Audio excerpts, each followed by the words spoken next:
गणगौर को भगवान शिव और देवी पार्वती के प्रेम और विवाह दिवस के रूप में मनाया जाता है।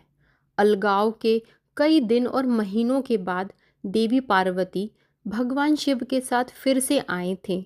वैवाहिक महिलाएं पति की लंबी उम्र और वैवाहिक खुशी के लिए मां गौरा से प्रार्थना करती हैं, जबकि अविवाहित युवतियां आदर्श जीवन साथी के लिए प्रार्थना करती हैं।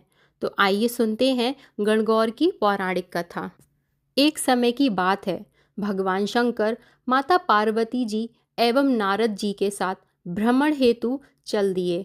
वे चलते चलते चैत्र शुक्ल तृतीया को एक गांव में पहुंचे। उनका आगमन सुनकर गांव की निर्धन स्त्रियां उनके स्वागत के लिए थालियों में हल्दी एवं अक्षत लेकर पूजन हेतु तुरंत पहुंच गईं। पार्वती जी ने उनके पूजा भाव को समझकर सारा सुहाग रस उन पर छिड़क दिया। वे अटल सुहाग प्राप्त कर लौटी। धनी वर्ग की स्त्रियां थोड़ी देर बाद अनेक प्रकार के पकवान सोने चांदी की थालों में सजाकर पहुंची। इन स्त्रियों को देखकर भगवान शंकर ने माता पार्वती से कहा, तुमने सारा सुहाग रस तो निर्धन वर्ग की स्त्रियों को ही दे दिया, अब इन्हें क्या दोगी?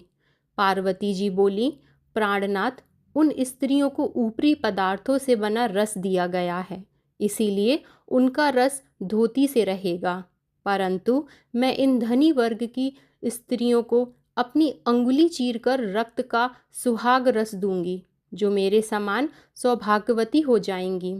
जब इन स्त्रियों ने पूजन समाप्त कर लिया, तब पार्वती जी ने अपनी उंगली चीरकर उस रक्त को उनके ऊपर छिड़क दिया। जिस पर जैसे छींटे पड़े उसने वैसा ही सुहाग पा लिया। इसके बाद पार्वती जी अपने पति भगवान शंकर से आज्ञा लेकर नदी में स्नान करने चली गईं। स्नान करने के पश्चात बालू की शिवजी मूर्ति बनाकर पूजा की, भोग लगाया तथा प्रदक्षिणा करके 2 कड़ों का प्रसाद खाकर मस्तक पर टीका लगाया। उसी समय उस पार्थिव लिंग से शिवजी प्रकट हुए तथा पार्वती को वरदान दिया, आज के दिन जो स्त्री मेरा पूजन और तुम्हारा व्रत करेगी उसका पति चिरंजीवी रहेगा तथा मोक्ष को प्राप्त होगा। भगवान शिव यह वरदान देकर अंतर्ध्यान हो गए। इतना सब करते करते पार्वती जी को काफी समय लग गया। पार्वती जी नदी के तट से चलकर उस स्थान पर आईं जहां पर भगवान शंकर व नारद जी को छोड़कर गई थी। शिव जी ने विलंब से आने का कारण पूछा तो इस पर पार्वती जी बोली, मेरे भाई भावज नदी किनारे मिल गए थे। उन्होंने मुझसे दूध भात खाने तथा ठहरने का आग्रह किया, इसी कारण से आने में देर हो गई। ऐसा जानकर अंतर्यामी भगवान शंकर भी दूध भात खाने के लालच में नदी तट की ओर चल दिए। पार्वती जी ने मौन भाव से भगवान शिव जी का ही ध्यान करके प्रार्थना की, भगवान आप अपनी इस अनन्य दासी की लाज रखिए। प्रार्थना करती हुई पार्वती जी उनके पीछे पीछे चलने लगीं। उन्हें दूर नदी तट पर माया का महल दिखाई दिया। वहां महल के अंदर शिवजी के साले तथा सहलज ने शिव पार्वती का स्वागत किया। वे 2 दिन वहां रहे। तीसरे दिन पार्वती जी ने शिवजी से चलने के लिए कहा तो भगवान शिव चलने को तैयार ना हुए। तब पार्वती जी रूठकर अकेली ही चल दी। ऐसी परिस्थिति में भगवान शिव को भी पार्वती के साथ चलना पड़ा। नारद जी भी साथ चल दिए। चलते चलते भगवान शंकर बोले, मैं तुम्हारे मायके में अपनी माला भूल आया।